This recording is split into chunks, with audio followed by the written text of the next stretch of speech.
All right.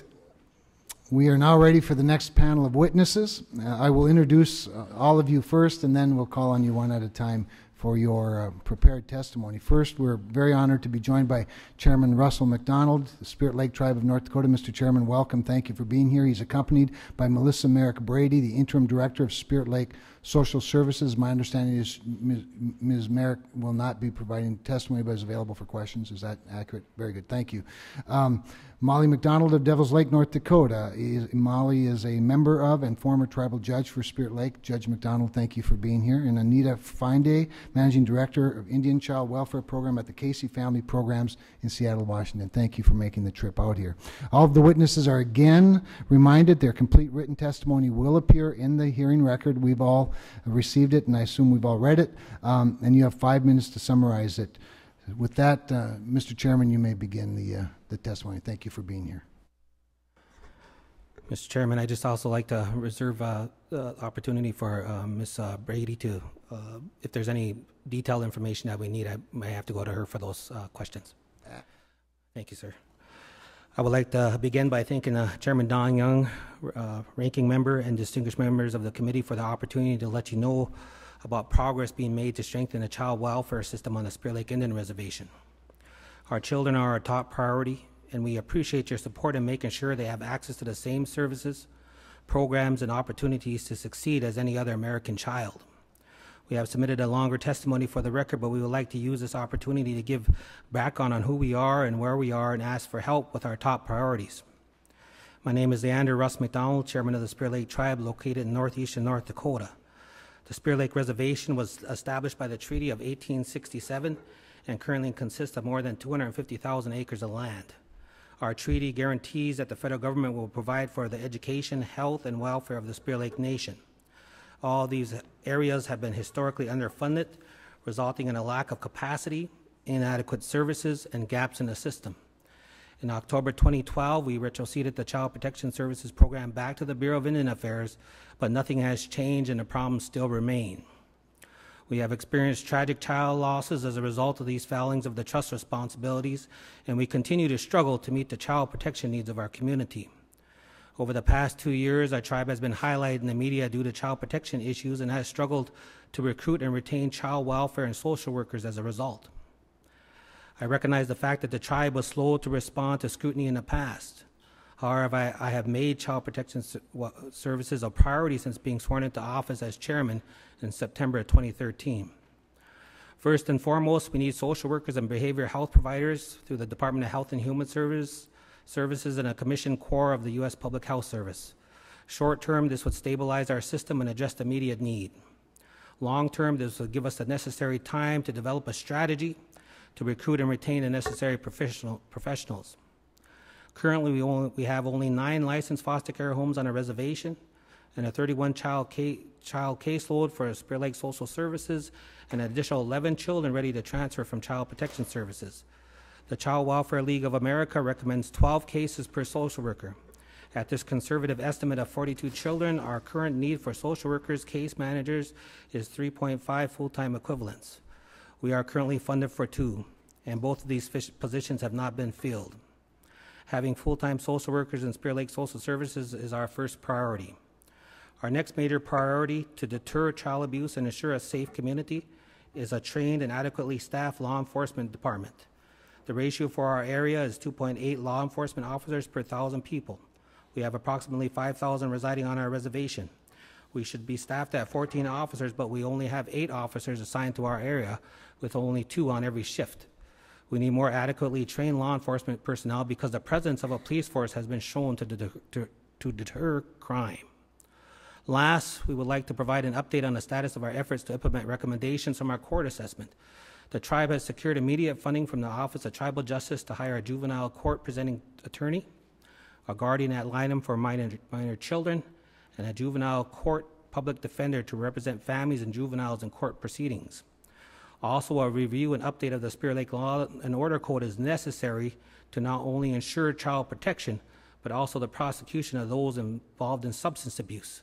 The majority of child welfare cases and sexual offender cases can be either traced back to drug and alcohol use or the influence of intoxicating substances of the offender.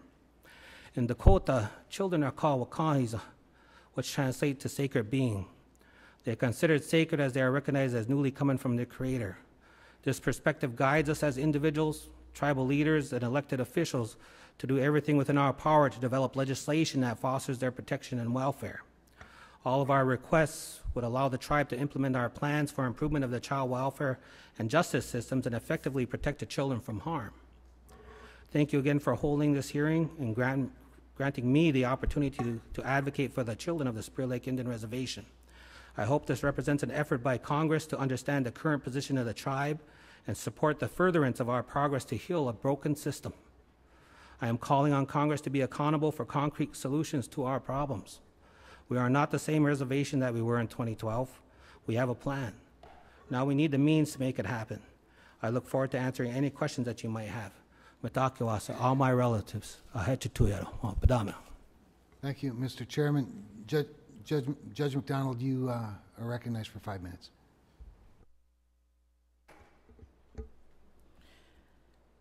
Good afternoon, distinguished members of Congress. My name is Molly McDonald. I sincerely appreciate the time and attention you give me today to listen to my testimony regarding these important issues on Spirit Lake Reservation, child protection, and the tribal justice system. I am an enrolled member of the Spirit Lake tribe. I was raised on the Spirit Lake Reservation. I graduated from the Reservation High School in 1987. I enlisted in the U.S. Navy in 1988 and was honorably discharged in 1992 during Operation Desert Storm. I earned my associate degree in criminal justice in 1997 from United Tribes Technical College. I went on and earned my bachelor's degree in criminal justice at Minot State University in 2000 while working full-time at the North Dakota State Penitentiary as a corrections officer. I was hired in October of 2000 as a U.S. Probation and Pretrial Services Officer for the District of North Dakota in the Devils Lake office. I was specifically hired to work with my home reservation. I worked with this agency for almost 10 years where I gained a vast knowledge of the federal justice system and the investigation process from the police report to a conviction. In February of 2010, I was appointed as the Associate Juvenile Judge for the Spirit Lake Tribal Court. My appointment ended in March of 2012. When I accepted the appointment as Associate Juvenile Judge in February 2010, I was already aware of incidents of negligence which involved both BIA and law enforcement and Spirit Lake Tribal Social Services in federal cases from my employment with U.S. Probation. One example of this is our office was supervising a juvenile from Spirit Lake. We were required to do a home contact with the juvenile at a minimum of once a month. Every home visit, the juvenile was locked inside of his home from the outside. We had to visit with the juvenile through the window. Because we were mandated reporters, we filed a 960 after each visit. The 960 was filed with Ramsey County Social Services in Devils Lake. Ramsey County Social Services sent the 960 on to Spirit Lake Tribal Social Services. Over and over again, the child continued to be locked in the home. Our office contacted Director of Spirit Lake Tribal Social Services, Director Kevin Dufany, and told him of the situation. He said he would begin investigating immediately. It should be noted the mother of this particular juvenile also worked at Spirit Lake Tribal Social Services. The child remained locked in the home throughout his supervision. This juvenile was released from supervision upon his 18th birthday. He later shot and killed his aunt and then himself. When I began my appointment, there were issues with BIA law enforcement, which included not filing paperwork in a timely manner, not filing complaints and/or police reports, not showing up for trials, not completing investigations, and other problems. The court contacted Elmer Fordance with the Aberdeen Regional Office, along with Marcus Babbitt and Mario Redlegs, and a meeting was held at the court with these individuals along with the officers from the Fort Totten Police Department. This meeting appeared to be successful with all BIA law enforcement present, promising better work from their officers. However, problems continued to happen and the court continued to document these issues through emails. Upon leaving the court in March of 2012, the issues with BIA law enforcement were not resolved. In February 2012, I had a meeting with Tribal Prosecutor Joe Vetch. Mr. Vetch stated to me that there had been no improvements with BIA law enforcement since the time I had left the court. In fact, at that time, there were 3 alleged rapes that occurred within 6 months that were reported directly to Mr. Vetch by the victims because BIA law enforcement did not complete any reports or investigation in the cases. All 3 victims reported the incidents to law enforcement. Mr. Vetch also stated to me that he himself contacted FBI for assistance on these particular cases. He was told by FBI, quote, "We offered to assist BIA criminal investigator Jeff White, but he told us he had these cases covered and we didn't want to step on anyone's toes," unquote. Within the first months of my appointment as Associate Juvenile Judge, Spirit Lake Tribal Social Services was requesting hearings for the foster care cases. However, when the hearings took place, there was no representation from Spirit Lake Tribal Social Services for the hearings. I met with Spirit Lake Tribal Social Services Director Kevin Dufany about this, along with other issues. Mr. Dufany assured me these issues would be taken care of and it wouldn't happen again. The court continued to have the same issues.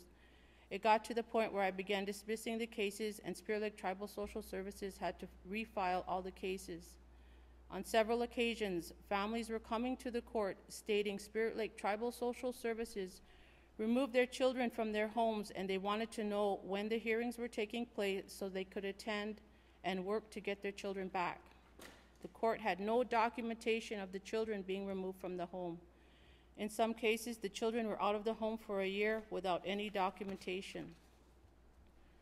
The court attempted to contact Spirit Lake Tribal Social Services about these cases without success. In other cases, the court became aware of physical, sexual, and emotional abuse children through IHS Clinic, IHS Mental Health, and the Suicide Prevention Coalition, along with victim assistance, where 960s were filed on these cases and no response from Spirit Lake Tribal Social Services as far as the investigation process. If the proper investigations took place, the court should have been involved in the process by completing background checks on the children and or guardians. The same names continuously came up through time, either through IHS Clinic, IHS Mental Health, or the Suicide Prevention Coalition. This indicated to me that the 960s filed were not being investigated. During my 2-year appointment as Associate Juvenile Judge, Spirit Lake Tribal Social Services had went through 10 workers who were either terminated or resigned. When a new worker was hired at Spirit Lake Tribal Social Services, he or she would come to the court and request direction on what their duties were because the director did not properly train these individuals on how to do their job. Before I began my appointment, there was an agreement made between the court and Spirit Lake Tribal Social Services. In order to receive the state 4E funding for foster care, the state required specific wording in their court orders.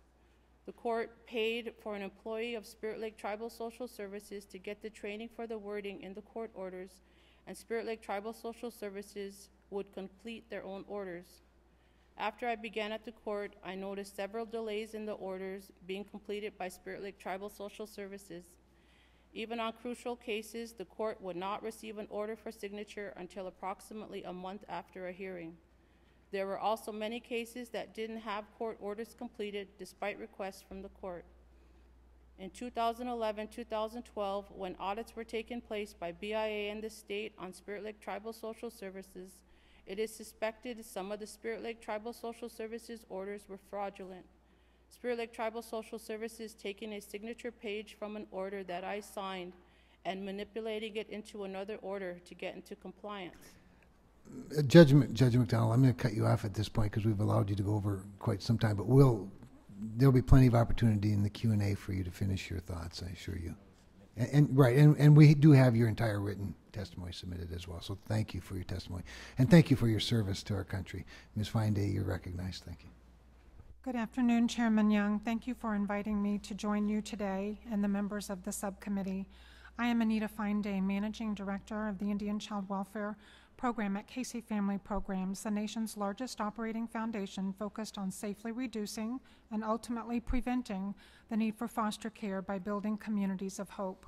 We are headquartered in Seattle, Washington. We operate 9 field offices throughout the nation and encourage and engage in partnerships with child welfare leaders in all 50 U.S. states, including leaders in Indian country. We believe that the goals of our nation around securing well-being for all children should be to keep children safe, to prevent abuse and neglect, and decrease the possibility of child deaths, and reduce the need for foster care by strengthening vulnerable families and their communities. In my testimony today, I'll briefly describe Casey Family Program's strong history in Indian country and our work with the Spirit Lake Tribe. I will conclude with thoughts on opportunities to help support both Spirit Lake and tribes throughout this nation in their efforts to protect their children and strengthen their families. If you look at my written testimony, you will see the work done by Casey Family Programs over our 30-year span of work in Indian country, starting with the provision of direct services to children and families and shifting to services to broader strategies involving systems improvement and the demonstration and sharing of best practices. The Indian Child Welfare Program within Casey focuses on providing technical assistance to tribes on a wide variety of topics. We share your deep concern over ongoing cases and allegations impacting the children and families at Spirit Lake. There is nothing that we take more seriously than working to ensure that every child and family in this country resides in a safe, supportive, familial environment that will foster their well-being. On April 25th of this year, Casey Family Programs received a letter from Spirit Lake's tribal chairman, Mr. McDonald, requesting our assistance to address issues in their child welfare system.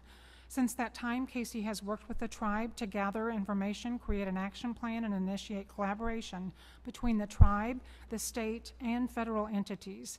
After meeting with Spirit Lake representatives in May, the agreed-upon goal was to have the tribe reassume control over all child welfare cases and matters involving Spirit Lake children, and their culture and traditions will be embodied in the Spirit Lake child welfare system.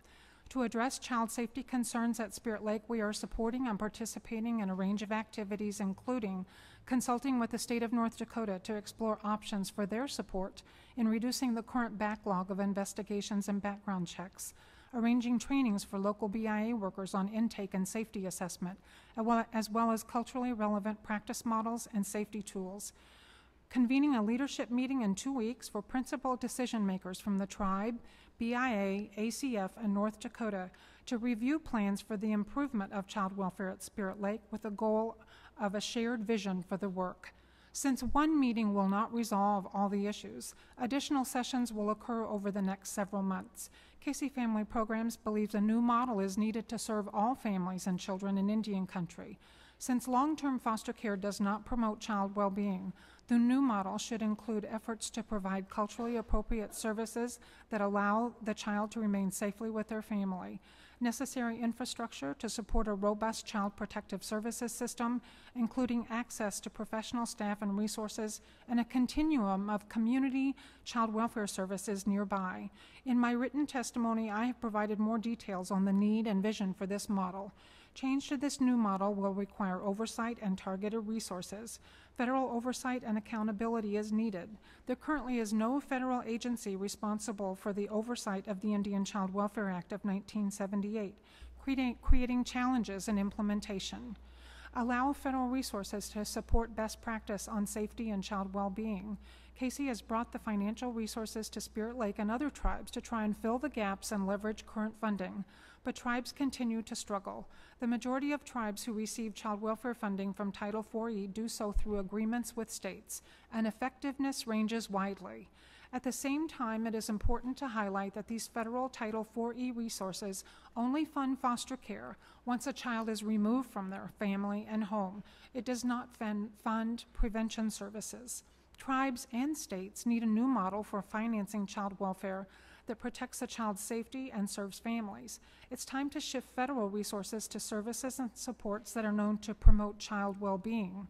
Over 20 states are using this authority provided by Congress in 2011 to redirect federal funding in a more effective manner to support a broader array of services that are targeted to safety and child well-being.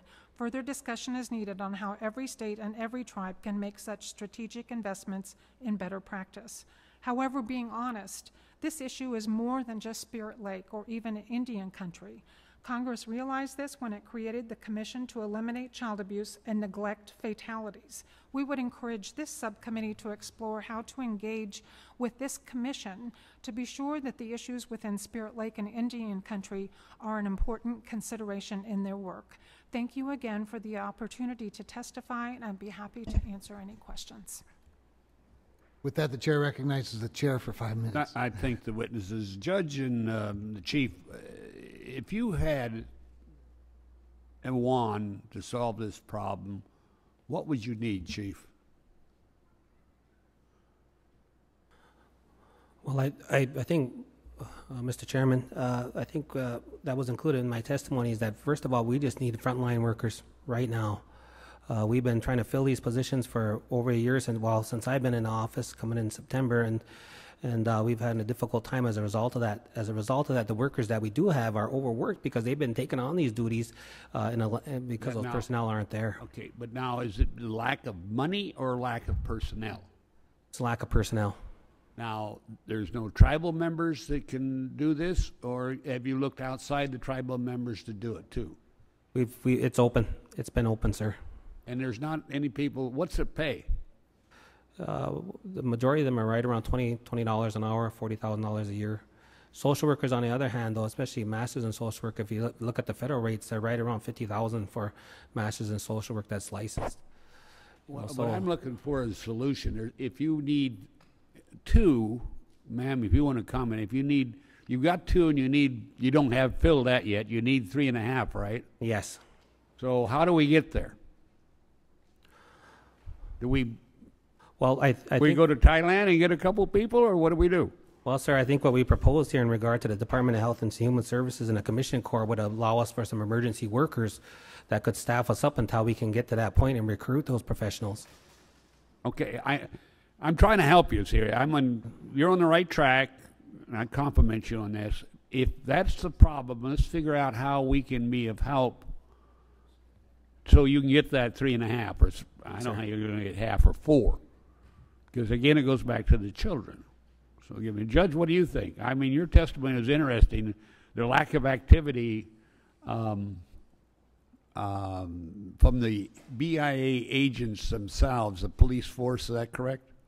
Was it the legal force? Yes.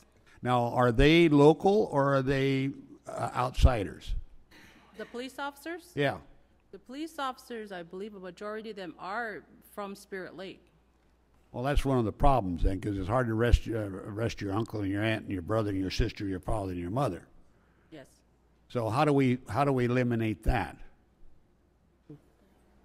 I think the view that I would like this committee to see is that the people right now on the reservation have no trust in the law enforcement system right now.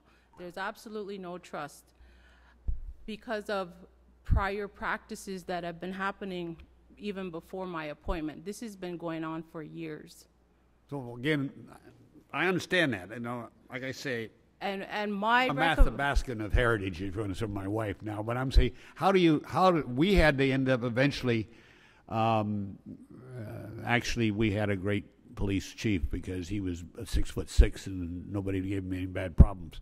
But now they have a problem. There's no trust in the local police. They try to bring in the state troopers. They don't like the state troopers. So we have the same problem. I'm just looking for a solution. What would you suggest?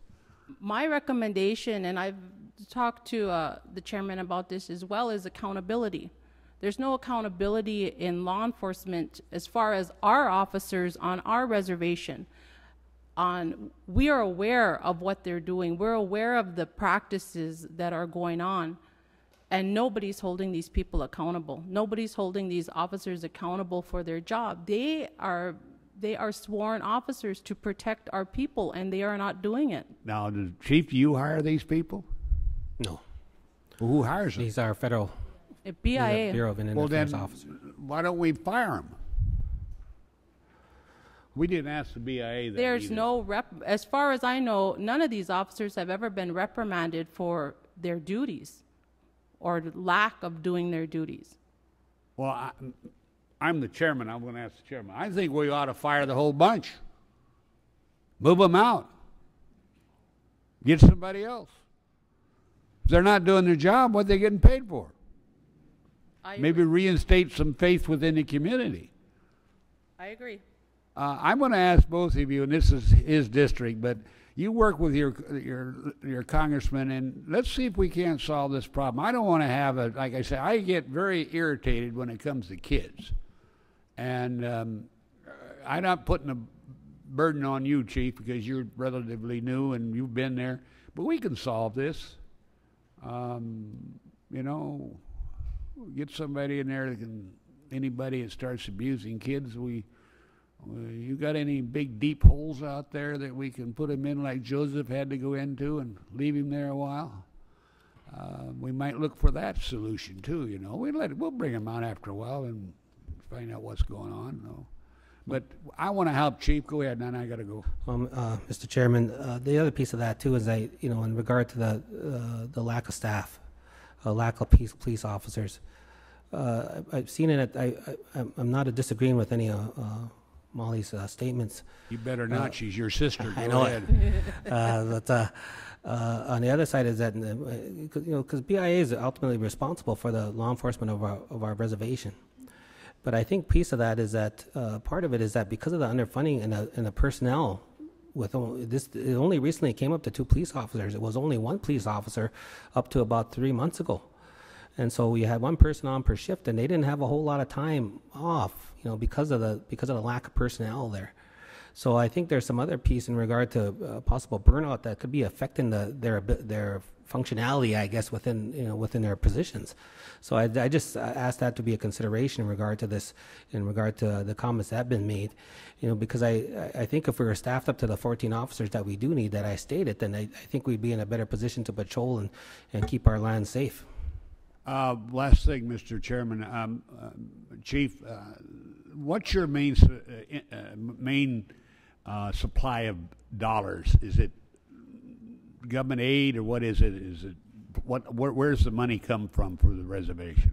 The majority of the funds I receive are federal funds that are provided through the trust responsibility of the federal government. We also receive funds from our casino that we have, and these are called economic development funds. With those funds, we've supplemented the social services program with about $325,000 this past fiscal year. We've also put about $250,000 aside for additional tribal law enforcement officers to help to have adequate law enforcement on our lands. So and then with the tribal court system, we're at about $300,000 down there too. So we've contributed and supplemented these programs with tribal funds. All right, I again work with us and see if we can make sure you aren't back here again with bad publicity, and get the job done. And if they're not doing the job, let us know. Okay, Mr. Chairman, I've done. Thank you, Chairman Young. With that, I recognize the ranking member for about 7.5 minutes, near as I can tell. Go ahead. I appreciate it, but Chairman Young can speak as long as he wants, I'm sure. The Chairman McDonald, earlier the name Tom Sullivan was mentioned. Are you familiar with this individual? Have you heard of him? Do you know him in any way? Yes, I know Mr. Sullivan. How do you know him? Well, I've only met him once. But to answer your previous question, has he been out to our reservation before? He has. And As in 6 months ago, 6 years ago, 60 years ago? I mean, can you put it in context? It's about 6 years ago, sir. There was a FEMA meeting that was held that I actually helped out at. And he was there for that FEMA meeting, along with a lot of other officials from regional and national office that came out and responded to then Chairman Pearson's request for that assistance, or Chairperson Pearson. So yeah, so he's been out there. But on the other piece of that is with Tom is that we've had these reports out there, and I seen him, but he has never sent them directly to the office of the chairman, from what I can see. I've never received them directly. In fact, Molly's the one who's been giving them to me. And then, but I actually got to meet with him at a Health and Human Services consultation down in Denver. How long ago? About 4 or 5 months ago. Okay. And there did you ask him for help? Did you? He seems to, at least on paper, claim to be knowledgeable about what has been going on your reservation, et cetera. But let's cut to the chase. How helpful has he been when it comes to not just saying what he feels has happened or has been going on. Has he been solution-oriented as far as wanting to roll up his sleeves and be part of the solution, as far as you can tell? Well, sir, there's really been two requests for assistance from myself personally to him. I wrote him a letter asking him to, in his official capacity as a regional administrator, to come and investigate these cases that he was bringing up within these mandated reports for our community. I didn't get a response. Okay, so you wrote to him in writing. Yes, I and did. you sent him a request in writing. Yes. And you're telling this committee that he did not respond to you in writing, and as far as you can tell, you have not received any correspondence from him No, I didn't. from you sending him that request. Not an email, not a letter, not a response, not a phone call. The second instance. On that note, Mr. Chairman, and thank you, I do appreciate what you're explaining to us, but that letter, can you make sure that this committee gets a copy of that letter that you request to Mr. Tom Sullivan from you, the chairman? You bet. Were Yes, you the yes, chairman sir. at the time when you asked them? Yes, sir. Okay. So if you can get us a copy of that letter, I'd appreciate it, Mr. Chairman. Thank you. Okay. Yes. Go ahead. The second time was at this Health and Human Services consultation meeting, Region 8 in Denver, and we didn't really have lunch, but we took the lunch break in order to visit a little bit, and because I seen out there in his letters that he was advocating for the tribe, so I specifically asked for the meeting, and he I guess the region granted it, and I was able to sit down with him. At that meeting, we visited a little bit, and I asked him then because he was cutting down ACF pretty good, but ACF had been the ones that were out there helping us, and so him having said that, so what I asked him is that I offered him a job, and I asked him to come and work for us. I said, come on out, Tom, come and work for us. I'll give you a job, to help us to investigate this, and he said he couldn't do that at that time. So those are the two places where I asked him to help us out, and there was no response the first time and no to the second.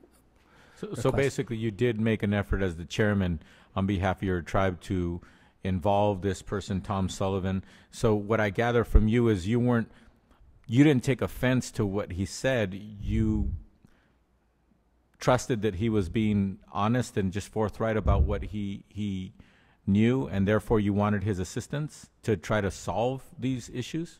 Yes, sir. And what I was seeing is that what was written up there, and that the question I asked him, because there's a process for this. There's a process when we have an allegation of this, and the process for our community that is that when there's an allegation, then you do a 960 on it, and then there's an investigation conducted on a 960. And so my question to him was that, well, here's the process. You're a regional administrator. You guys are kind of trying to keep us in check here at our level, at the local level, in regard to following these processes that are set up. And my question was that, why didn't you file a 960 on these stories that you were hearing, because some of them are pretty detailed, and so we could make sure that a proper investigation is being conducted. And he said it was not in his jurisdiction, and so I just wondered, because he's Region 8. We're fall within Region 8, so I figured it was in his jurisdiction. But in any event, there was nothing filed within the 960s on our behalf, Mr. our Chairman, children's behalf. Could I take 5 seconds to ask Molly McDonald a question? Thank you, Mr. Chairman. A quick question. At what time were you a judge over at Spirit Lake? And then secondly, other than being a tribal member, do you have any other official capacity at this time with the tribe? I was appointed as the Associate Juvenile Judge in February of 2010, and my appointment ended in March of 2012. And right now, I am not working for the tribe. Okay. Thank you. Thank you, Mr. Chairman. Thank you. And I suspect I'll either take 7.5 minutes or we'll have another round of questions for these two witnesses. I do want to get to something. Do any of you know how many prosecutions there have been of child abuse in the last 2 years, other than the well-known child death situations? Does anybody have an answer to that question? Ms. Merrick, I don't have the number offhand, but I was part of coordinating the CTAS grant application for the tribe this spring, and we got numbers from the tribal court. So I have tribal court numbers available of the cases that went through tribal court. I do not have the federal. Federal ones, okay. Yeah. If we could get those at some point, that'd be great. Thank you. Judge McDonald or Chair, you don't know any different? I want to get to the court situation a little bit, because you did speak specifically to it. We have a former judge here. You seem to want to fix that part of it. I personally think that is one of the major challenges. The separation of powers issue, I think, has been a problem in the past. I'm hoping it's not now. So I want to get to that. I know that, as I understand it, Judge Cross was recently resigned. Could somebody, perhaps, Mr. Chairman, you could speak to why Judge Cross was recently either let go or resigned? Judge Cross was terminated from the tribe. On what grounds? And I don't know, so I'm sincerely wondering. Well, tribal council deemed it necessary to terminate her, and I need to say on record that I was opposed to that, and that So you were outvoted. with the forethought is that there needs to be a separation of powers between government and our judicial system, and so whatever those rulings were down there should have stood. I mean, they did stand, but the termination shouldn't have ever occurred. So was it your sense, if I understand, that some of the tribal council members wanted her removed because they disagreed with her rulings? Is that possible or a fact? Well, the way I saw it, that there was public pressure for them to remove her. And the public pressure came from people that she'd sentenced, or victims, or just the general public? I believe there are community members who were not satisfied with her rulings. All right. Now, did the tribe recently hire a new chief judge for your court system? There was Judge Merced was there, and then he resigned. Okay. And so now we're... I'm asking specifically about a Monty J. Stensland. Did you recently hire? Yes, the council hired Council Monty. hired Monty Stensland? Yeah. How recently? Oh, about a week ago. Are you aware that Mr. Stensland is currently suspended from practicing law in North Dakota? We realized that after the action was taken. Okay. And a background check was being implemented. So the background check hadn't been done prior to the offer of the job, and now you have a judge with a suspended license. Is there any effort to... Do you know what he was suspended for? Well, I know that from what I understood was that he was debarred and he was suspended for, it sounded like some type of misrepresentation. Well, let me just read it to you right off of the Supreme Court website. His first suspension a few years ago was for a 60-day suspension. And by the way, it's been suspended for over the course of 7 years now. 60-day suspension for fraudulently signing or having another person at his direction sign a client's name on a document and filing it with the court. And then after that, 2 instances of fraudulently affixing a client's name to a document and filing it with a court, failure to properly notify clients of a prior suspension, falsely certifying to this court compliance with the notification requirements, repeated and flagrant failure to communicate with clients, and mishandling and refusing to return unearned client funds.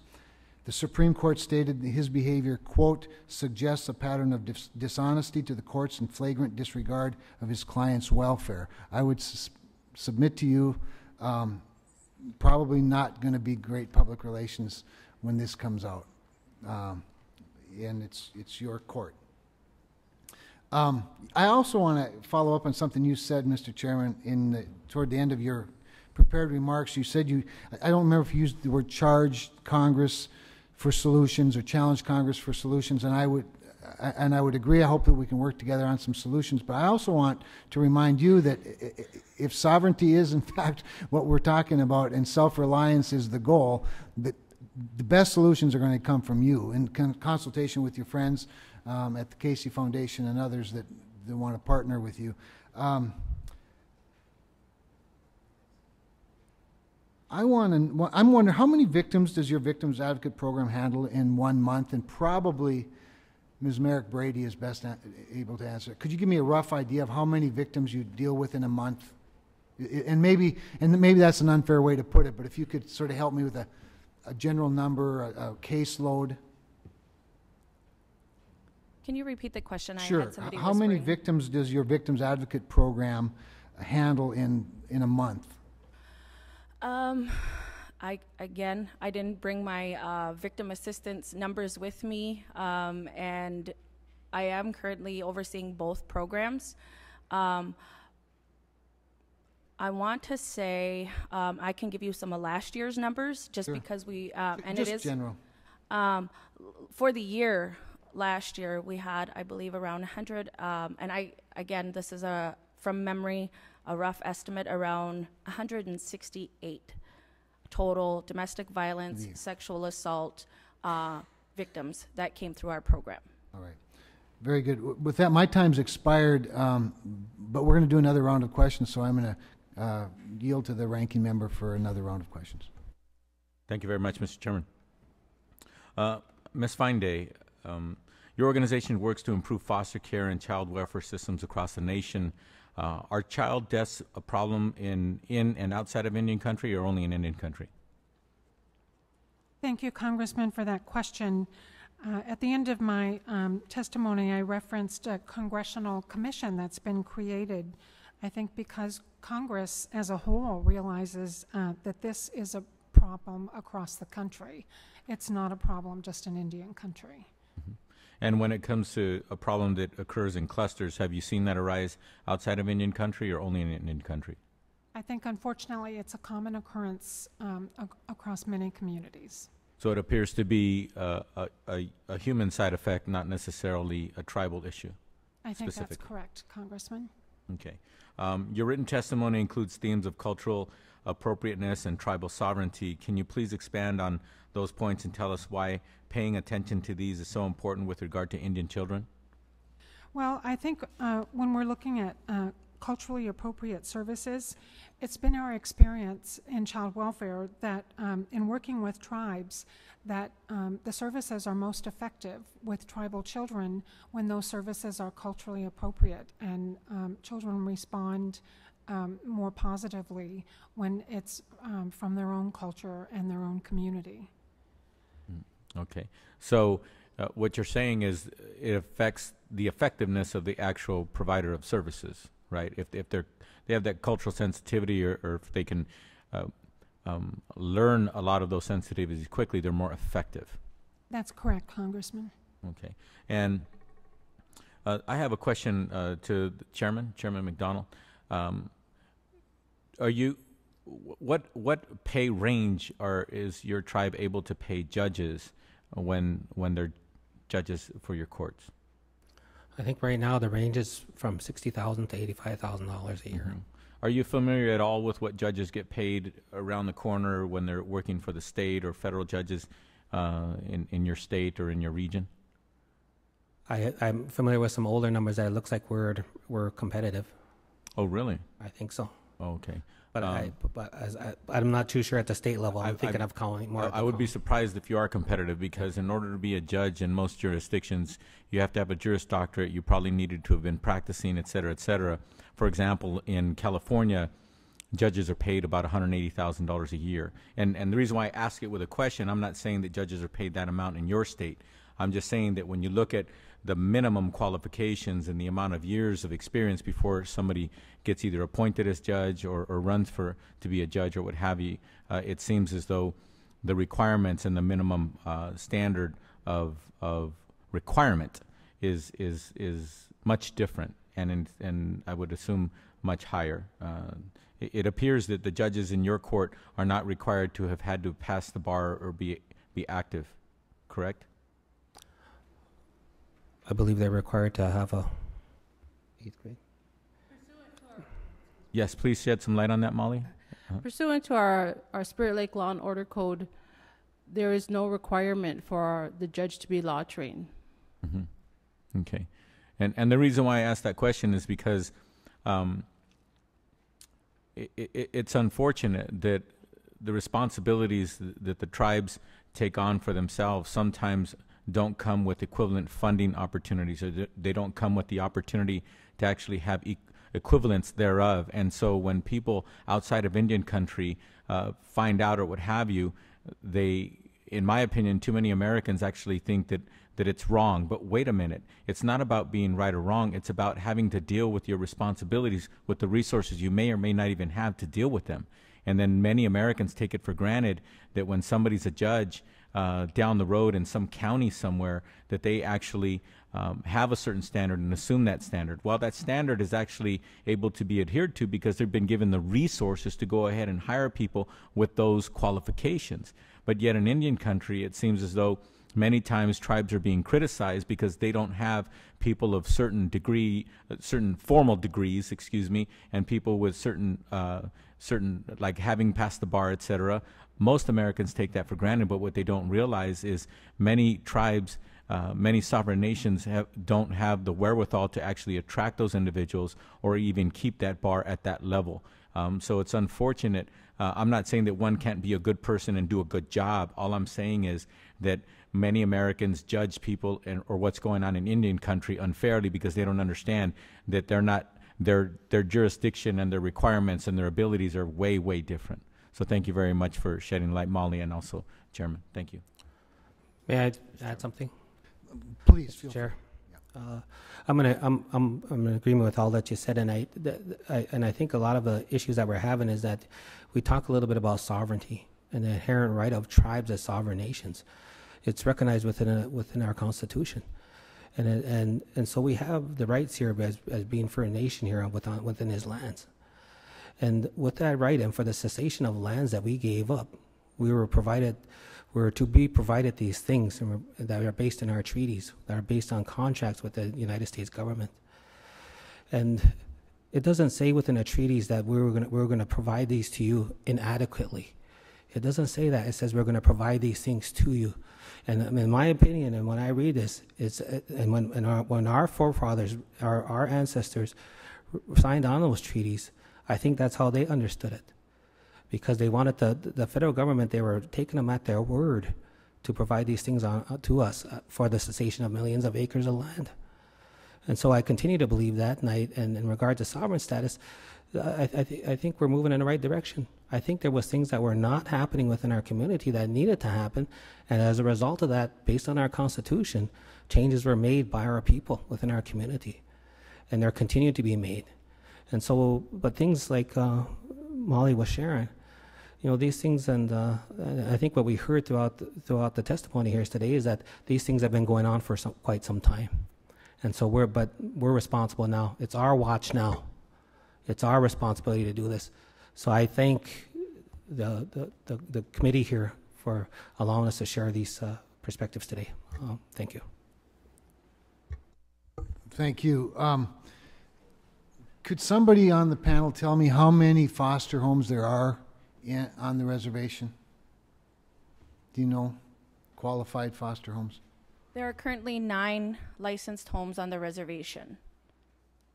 And how many would you need to provide the appropriate safe haven for children in distress and in danger? Well, right now we have, we don't exclusively use just the tribally licensed homes. We have them placed also throughout the state because of the number of, like, say, sibling groups or family size of the kids that are being placed. I guess I was appointed March 3rd, and I'm coming up on my second 60-day appointment for this. And so I guess that was never a question that anybody really asked, was how many do we need? We just know we need some. And in fact, one of the efforts that we're doing is this evening, because I'm here, I'm missing our event, is we are hosting a foster parent appreciation / recruitment dinner for these purposes. Our current foster homes are, it's like a them plus one, potential foster parents. And then we're also using it as a recognition, an appreciation, because we only have a little bit, and so we do appreciate their efforts, and they know the needs. And so we're also utilizing it as a venue for their site visits. And also, one of the, good PR efforts is we're also using it, we're hiring a photographer because some of these children probably have never taken family portraits, family pictures together, including their siblings, the sibling groups. We really are, progress is being made. What are the standards for becoming a foster parent? You know, Senator Hoeven and I each have legislation in our respective committees. We're not here to necessarily talk specifically about it. We want to have some sort of minimum standard, and you may very well meet that standard. It's basically regarding background checks for all adults in a foster home. Is that something that's currently done for these 9 licensed? We currently follow the state's practices. Just because of all the scrutiny, we've moved towards following the background checks. We have, they have to get fingerprinted, and it's every adult over the age of 18 that resides in the home that has to pass the background check. We have site visits. We have I believe it's 3, and one of them is unannounced. There is a process. It's timely, but we want it to be thorough. Having been through it myself, to be a licensed foster home, I can tell you, it's the scrutiny is almost uncomfortable, but it's very important, and we're happy to have gone through it. I want to get to a couple of specific cases, or at least one. First of all,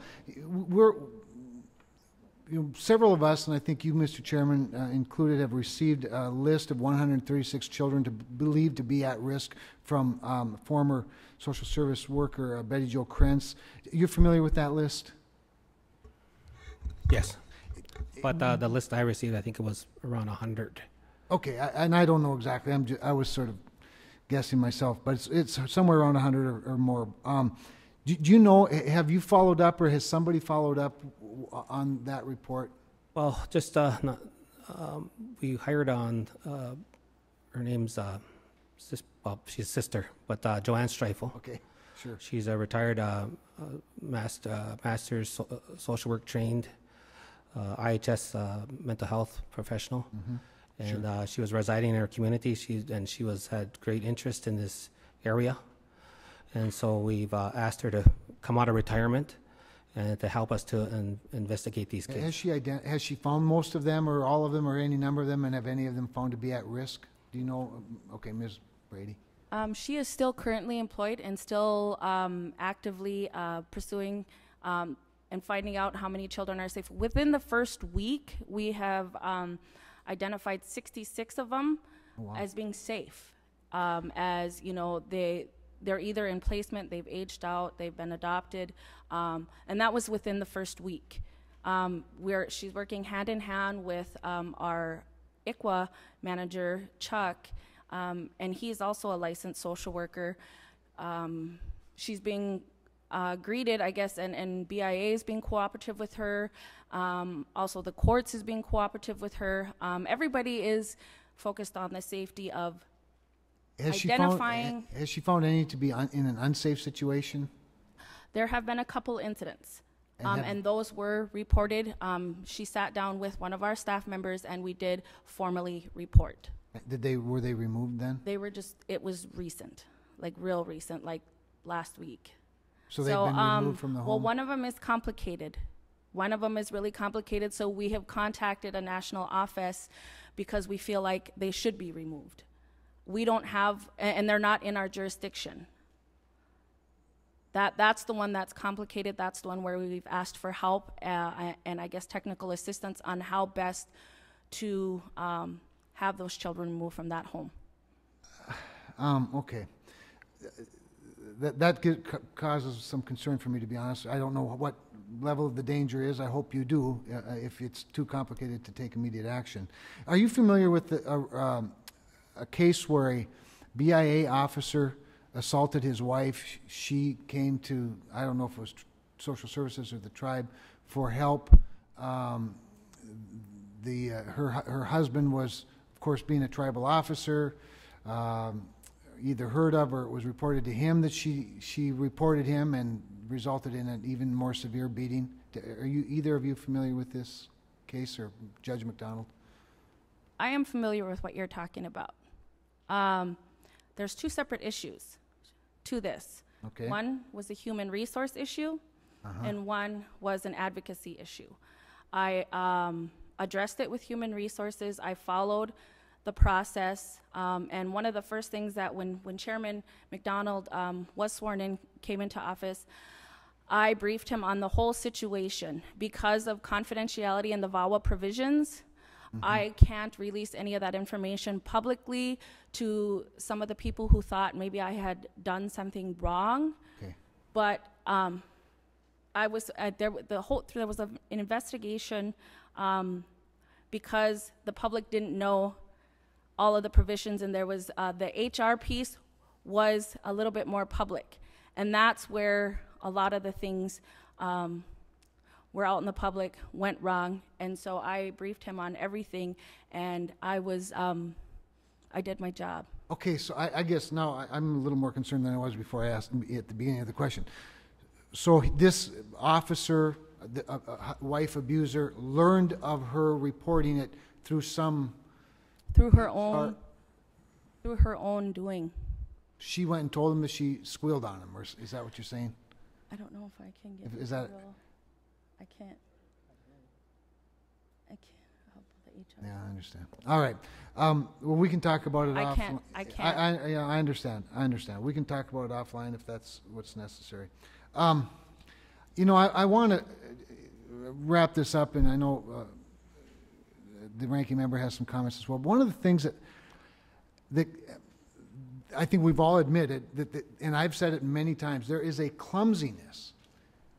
We had a hearing last week in this committee, or on the Natural Resources and the Energy Committee over on sovereignty issues, where I've introduced a bill to try and further codify sovereignty with regard to handling of minerals on tribal lands. And what we find is that you've got bureaucracy, and then you have bureaucracy, and when you have two bureaucracies, you have a worse situation than 1 + 1.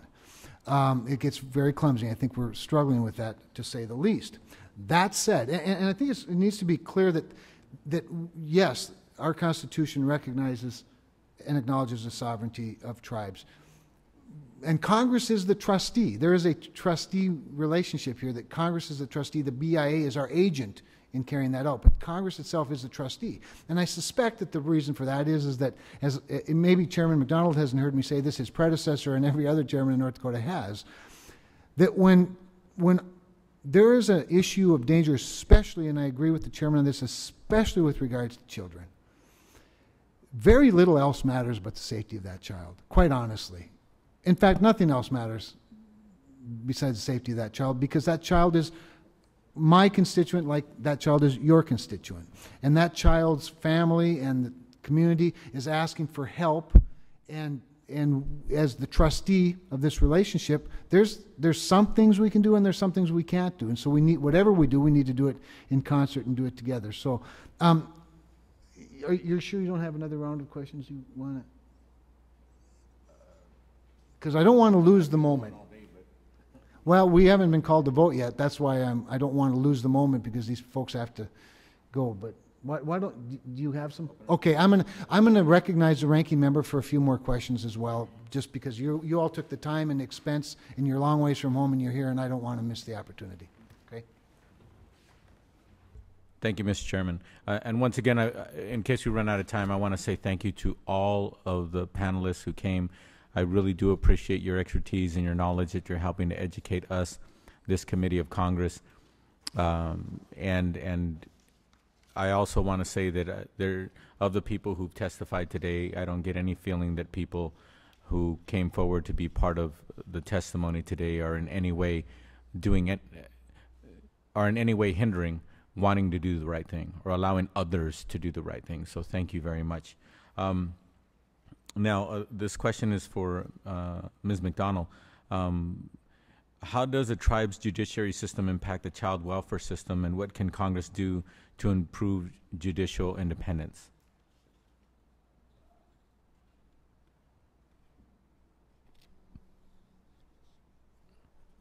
I still stand with accountability. Law enforcement, our social services, our tribal court, the decisions made by our tribal court are going to affect a child, especially in a social services case, for the rest of their lives. And the tribal court needs to take that seriously.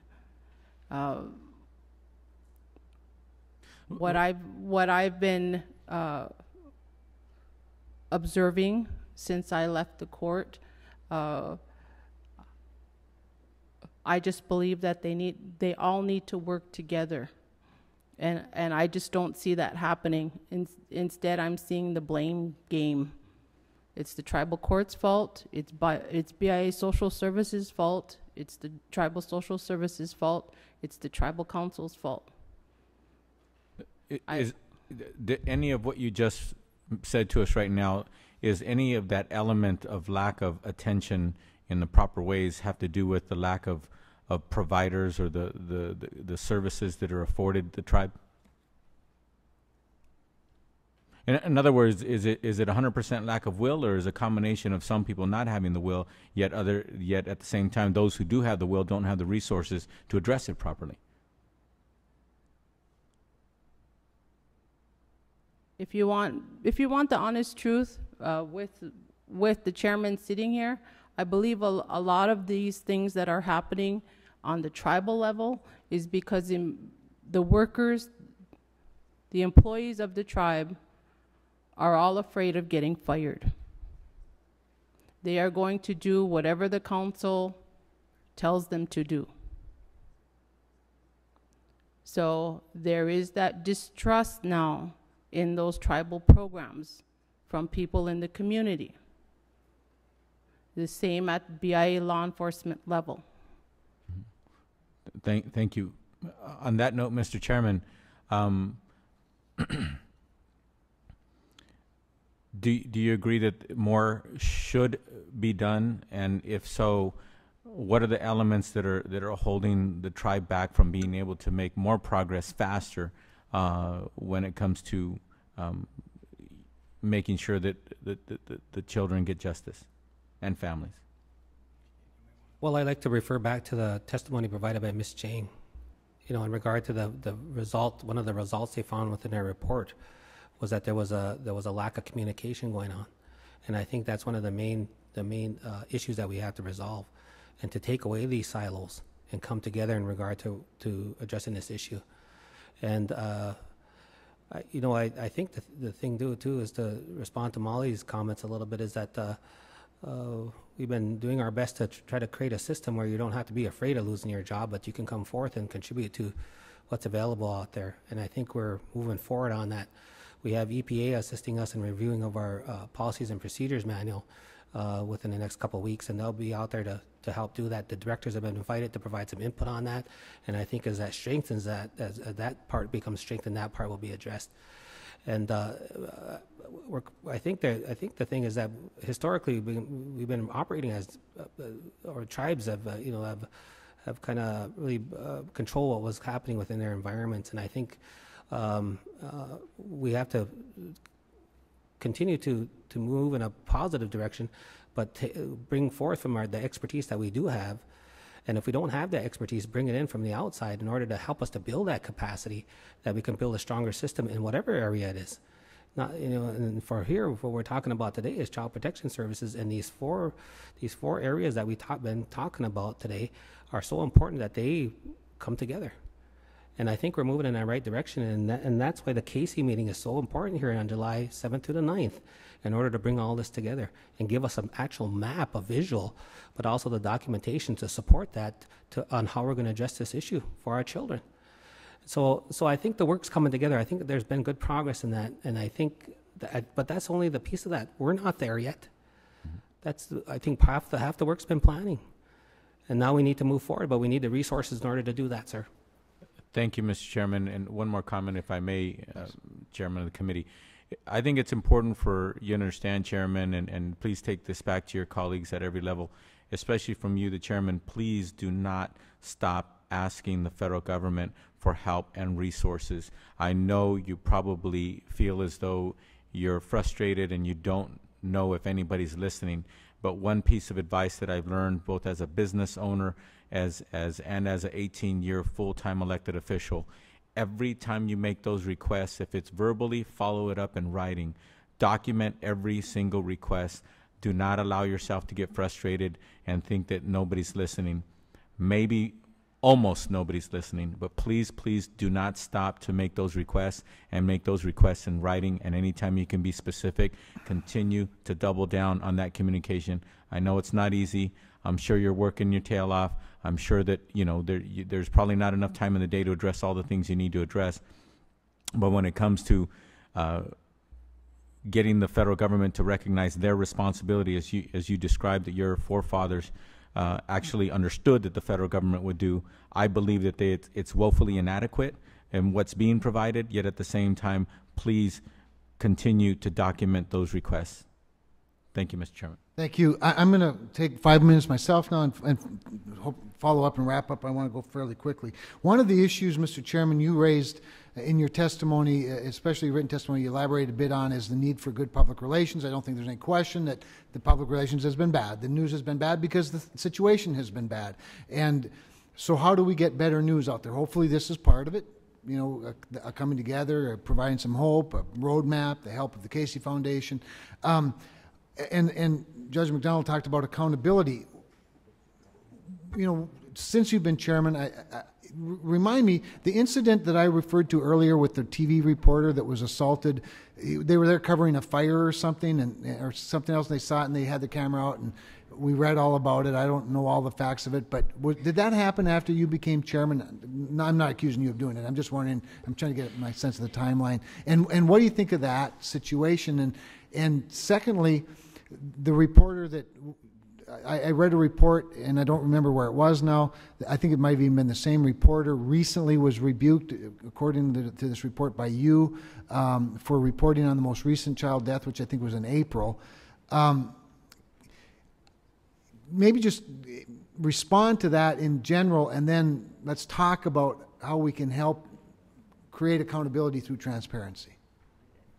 Is that fair? Yeah. On Mr. Chairman, on regard to the incident that occurred when his name's Adam Ladwick. That's right. He's a reporter for our area, and from what I understand, he was next to private property and was viewing or shooting the burning down of a building, and the family whose building was burning down didn't like him filming that, and so then therefore they told him to get off of private land, which he wasn't because it was on public, and the road was considered public. Sure. And so, and they pretty much, from what I could see on a video footage from the newscast itself, is that he was, I don't know if he was assaulted, but they did break his camera. And so, I think he had the opportunity, if he wanted to press charges, and but I don't know if he did or not. So on that part of it. On the other one, in regard to him coming to a public meeting, and the child was not yet buried, and the child had been passed away, and I had seen a news piece that he had aired the night before, and what he said in regard to the loss of his child, I think the child was 7 to 8 months old, is that this was a suspicious death. Mm-hmm. And when it came down to it, and so the next morning he came to this meeting, a public meeting that we have, and I asked him about it, and I said, what are you doing calling that a suspicious death? I said, you don't know the facts. We don't know. The autopsy report hasn't come back yet. We don't know what happened here. And you're out there saying this. And culturally, I told him, I said, culturally, you're wrong. Culturally, we're not talking about this. Family's in mourning right now. Let them mourn. Mm-hmm. And here you are putting this on TV, and you're calling it suspicious. Now they're not only in mourning, but you're saying they might be responsible for the death of their child? Do we know any more about that? Well, several days later, we found out it was a Sid's death when the report came out. So I think he needed to catch hell. Mm-hmm. And I'm not sorry that I gave it to him publicly. And I still get along with him. We still do that, but he had to leave that meeting He does a lot of good stories, is my understanding. Well, he needs to come on and do some more good stories on us, because when we make those requests, he's not coming out as to the positive things that are happening within our community, In the and little that's what time we're saying. Thank you. In the little time we have remaining, I want to ask about the accusations of lost documentation and even shredded documents. Do you know anything? And that's about as much as I know about it. So I'm sincerely asking, do any of you know anything about these allegations and what the status of any of that might be? We've heard rumors. Okay. We've heard rumors, but as far as I know, we haven't anything solid to support that. And I don't know if any of the Molly or Melissa might have more knowledge about, but what I've heard is rumors. Okay. Judge McDonald, do you know anything about that? Yes, in the beginning of December of 2011, two social workers had been recently hired, I'd say within a week. They had came into my office, and it was before hearings. Social workers' names are Jackie Bavaro and Sandy Lattiser. I asked them casually how it was going at social services because they had only been there a week. They both told me that for the first week at work, they had been spending from 8 a.m. until 10 p.m. at night shredding documents based on the direction from Kevin Dufany, the social services director. All right.